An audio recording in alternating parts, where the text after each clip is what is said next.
He tries to close the door, but my foot is in it. Enraged, I push him briskly aside and climb up the floating stairs of the grand staircase 2 at a time, heading towards the auditorium, where I think I see her. Her shadow seems to be slithering inside, ever so stealthily. Gradually, my eyes adjust to the dark space sloping towards the stage. At first glance, it seems vacant, but my pounding heart tells me otherwise. The auditorium, plush seating with red velvet cushions, punctuated with scrolled hardwood armrests, brings back fond memories.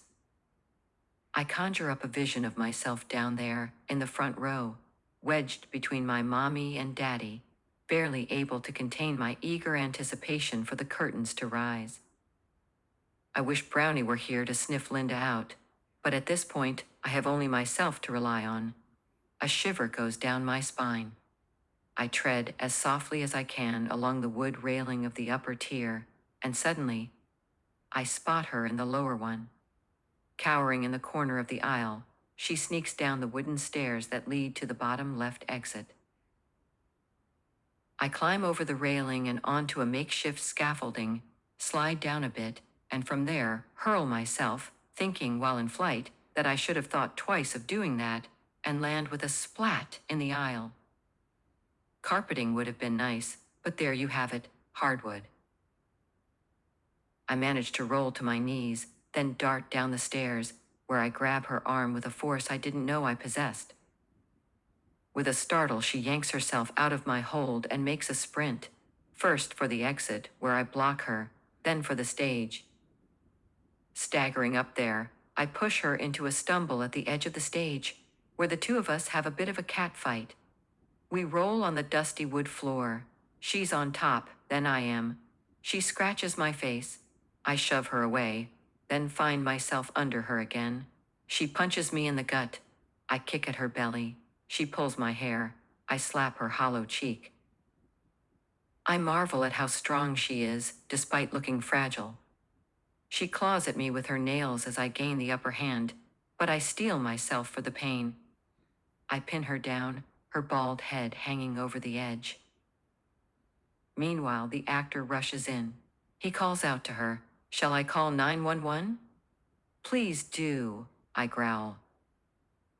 But she squeals, "No." "You sure, Linda?" he asks her. "I am." She tries to catch her breath. "Do not call the police." He repeats, "You sure?" "Sure, I'm sure. This is all, just for show." "It is?" "Go away," she croaks. "Leave us alone." She coughs, and at once the wind goes out of her lungs. Her resistance gone, she lies flat at my feet, no longer thrashing about. A wave of invincibility washes over me. Then, gloom. My triumph, I now realize, comes with a heavy price. I've subdued her, but what makes her ill can trounce me too in the end. This woman coughed in my face before. 2 weeks ago, I thought she feigned being sick. This time, her symptoms seem to be real and serious. I make a mental note to myself to wash my hands when I'm done with her. Linda presses a hand against her temple and lets out a sigh, as if to release the ache that needles her. Her skin is slightly feverish to the touch, and her voice raspy. Even she can't be that good of an actress. In the near future, I'll have to stay away from everyone I love. I must protect them from me, from the possibility of the dreaded coronavirus reaching them through our closeness. I pray that they won't need my help, because I can't be there for them. My parents, my friends, Michael. Having to keep my distance, that's the best case scenario. And I don't even want to think about the worst case. For now, let me focus on the moment. I have to make her confess. She must give the game away. "Get up," I tell her, my voice resonating with intensity. "You and I have a little case of stolen identity to sort out."